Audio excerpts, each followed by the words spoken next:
Income tax return processing का क्या status है, किन व्यक्तियों के लिए आईटीआर फाइलिंग की डेट एक्सटेंड की गई है और कौन सी नई इनकम टैक्स की जजमेंट आई है आईटीआर फाइलिंग से रिलेटेड, इसके बारे में हम इस वीडियो में डिस्कशन करेंगे। CA Satbir Singh YouTube channel पे आपका स्वागत है।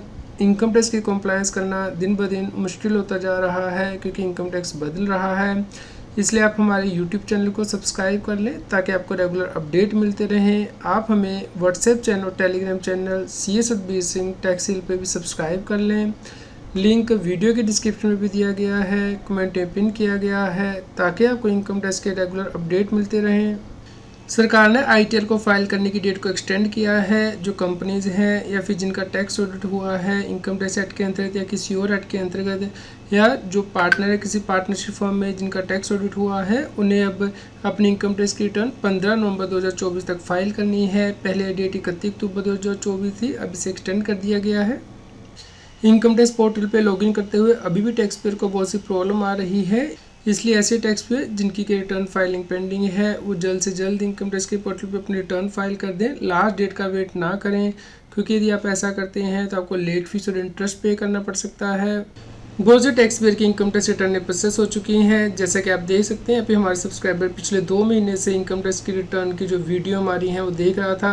उन्होंने रिटर्न 16 जुलाई को फाइल की थी और अल्टीमेटली 25 अक्टूबर को उनका रिफ़ंड आ गया है 100 डेज़ के बाद। दोस्तों, यदि आपका रिफ़ंड नहीं आया है तो आपको वेट करना है, धैर्य रखना है, जल्दी आपका रिफ़ंड आएगा। बहुत से टैक्स पेयर ने इनकम टैक्स की रिटर्नें फाइल की हैं, लेकिन उन्हें डिफेक्टिव रिटर्न का नोटिस आ गया है। दोस्तों, जैसे कि यदि आपकी ऑनलाइन गेम से इनकम है, क्रिप्टो करेंसी से इनकम है, कमीशन इनकम है, तो उस केस में आप आईटीआर 1 नहीं फाइल कर सकते। आप या तो आईटीआर 2 या आईटीआर 3 फाइल करेंगे, डिपेंडिंग कि आपकी नेचर बिजनेस क्या है। तो यदि आपने सही आईटीआर नहीं फाइल की है तो उस केस में आपको डिफेक्टिव रिटर्न का नोटिस आता है, जिससे कि आपको करेक्ट करना होता है। एक टैक्स पेयर को नोटिस मिला है कि उसे इनकम टैक्स डिपार्टमेंट ने नोटिस जारी किया है असेसमेंट ईयर 24-25 के लिए, और जब वो इनकम टैक्स के पोर्टल पे देख रहा है तो उसे नोटिस दिखाई नहीं दे रहा है। उसकी रिटर्न ऑलरेडी प्रोसेस हो चुकी है जिसमें कोई डिमांड नहीं थी। दोस्तों, इस केस में आपको वेट करना है। 1 या 2 दिन में नोटिस इनकम टैक्स के पोर्टल पे जनरली अपलोड हो जाता है, तो आप इनकम टैक्स के पोर्टल पे लॉगिन करके ई प्रोसीडिंग के अंतर्गत जाके चेक करें कि कहीं आपको कोई नोटिस तो नहीं आया है जिसका कि आपको टाइमली जवाब देना होता है। यदि कोई व्यक्ति 2 फ्लैट परचेज कर लेता है जो कि एक साथ जुड़े हुए हैं, तो वो सेक्शन 54F की एग्जम्पशन क्लेम कर सकता है इनकम टैक्स में। इसे एक ही हाउस माना जाएगा। इस केस में इनकम टैक्स ऑफिसर ये नहीं कह सकता है कि एसएससी ने 2 अलग अलग घर खरीदे हैं और उसे इनकम टैक्स की एग्जम्पशन डिनाई नहीं की जा सकती है। इसके लिए इनकम टैक्स अपील ट्रिब्यूनल ने इंपॉर्टेंट डिसीजन दिया है। यदि इनकम टैक्स डिपार्टमेंट को नोटिस जारी करता है लेकिन उसमें ये नहीं मेंशन करता है कि कौन से रीज़न है जिसकी वजह से कि income tax department tax payer के केस में एडिशन करेगा या खर्चे की डिसअलाउंस करेगा नेसेसरी एविडेंस के साथ, तो उस केस में जो ऑर्डर पास किया जाएगा उसे वैलिड नहीं कहा जाएगा। इसके लिए हाई कोर्ट ने रूलिंग दी है। तो इस प्रकार दोस्तों, जब भी आपको नोटिस मिले इनकम टैक्स डिपार्टमेंट से तो आप चेक करें कि क्या उसमें रीज़न दिए गए हैं एडिशन करने के लिए, या फिर आप पहले ही रिप्लाई कर चुके हैं। उसके बाद असेसिंग ऑफिसर एडिशन करता है तो उससे पहले आपको नोटिस जारी करना होगा कि वो ये एडिशन कर रहा है और उसके लिए जो एविडेंस है वो देने होंगे। उसके बाद ही वो एडिशन कर सकता है। इसके लिए हाई कोर्ट ने रूलिंग दी है। दोस्तों, यदि कोई व्यक्ति ड्यू डेट तक रिटर्न फाइल नहीं कर पाता है बल्कि उसके बाद रिटर्न फाइल करता है, तो उस रिटर्न को भी आप रिवाइज कर सकते हैं। तो इसे हम बिलेटेड रिटर्न कहते हैं। यदि आप ड्यू डेट के बाद फाइल करते हैं तो आप बिलेटेड रिटर्न को भी रिवाइज कर सकते हैं 31 दिसंबर तक, और आप n number of time revise कर सकते हैं। इसके लिए कोई रिस्ट्रिक्शन नहीं है इनकम टैक्स एक्ट के अंतर्गत। दोस्तों, यदि कोई व्यक्ति इनकम टैक्स की रिटर्न फाइल कर देता है और उसके बाद रिवाइज करने का टाइम लिमिट निकल जाता है, तो उसके बाद वो कंडोनेशन की एप्लीकेशन फाइल कर सकता है। इसके लिए भी हाई कोर्ट ने इंपॉर्टेंट डिसीजन दिया है। तो यदि आपके पास जेन्युइन रीज़न है जिसकी वजह से कि आप अपनी रिटर्न को टाइमली रिवाइज नहीं कर पाए थे, तो उसके बाद आप कंडोनेशन की एप्लीकेशन फाइल कर सकते हैं इनकम टैक्स डिपार्टमेंट के पास कि आपकी जो डिले है रिटर्न को रिवाइज करने की, उसे कंडोन कर दिया जाए, तो आपको रिवाइज रिटर्न फाइल करना अलाउ किया जाएगा। यदि कोई टैक्स पेयर गलती से ज़्यादा टैक्स पे कर देता है अपनी इनकम टैक्स के रिटर्न में, जिसका कि उसे बाद में पता लगता है और तब तक इनकम टैक्स रिटर्न को रिवाइज करने की टाइम लिमिट ख़त्म हो चुकी होती है, तो उस केस में भी कंडोनेशन की एप्लीकेशन फाइल कर सकता है इनकम टैक्स डिपार्टमेंट के पास। इसे जेन्युइन हार्डशिप माना जाएगा। जैसा कि आप देख सकते हैं, टैक्स पेयर ने गलती से जो कंपनसेशन रिसीव हुई थी लैंड के एक्विजिशन पे, उसे ऑफर कर दिया था टैक्स के लिए, जिसका कि उसे बाद में पता चला, तो वो इनकम टैक्स डिपार्टमेंट के पास गया कि उसकी रिटर्न रिवाइज करना अलाउ किया जाए। लेकिन इनकम टैक्स डिपार्टमेंट ने कहा कि कोई जेन्युइन हार्डशिप यहाँ पे नहीं हुई है।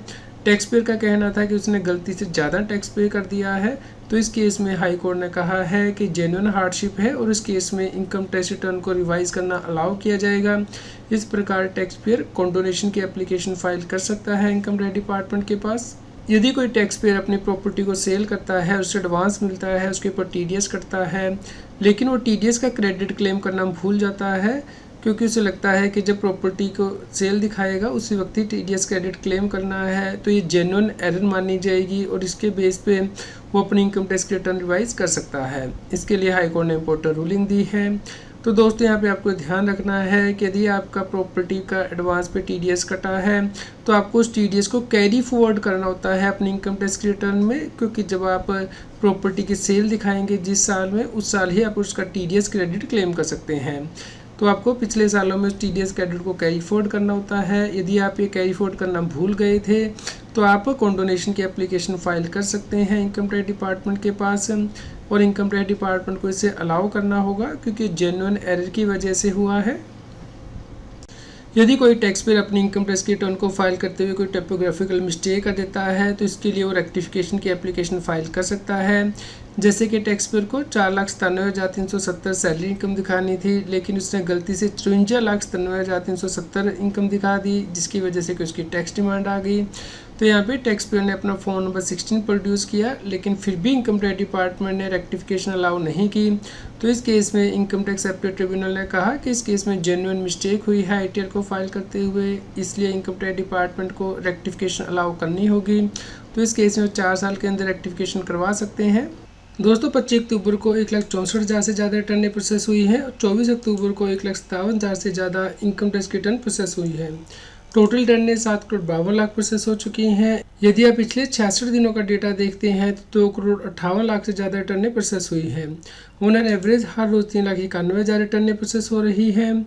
जो रिटर्नें वेरीफाई हुई हैं उसमें से जो रिटर्नें प्रोसेस हुई हैं, यदि आप उसको लेस कर देते हैं तो टोटल रिटर्नें अभी भी 35 लाख के आसपास ऐसी हैं जो कि पेंडिंग है प्रोसेसिंग के लिए, जिससे कि कुछ और टाइम लगेगा प्रोसेस होने में, क्योंकि बहुत सी और रिटर्नें भी फाइल हो रही हैं जिनके लिए कि लास्ट डेट 31 अक्टूबर है फाइल होने के लिए।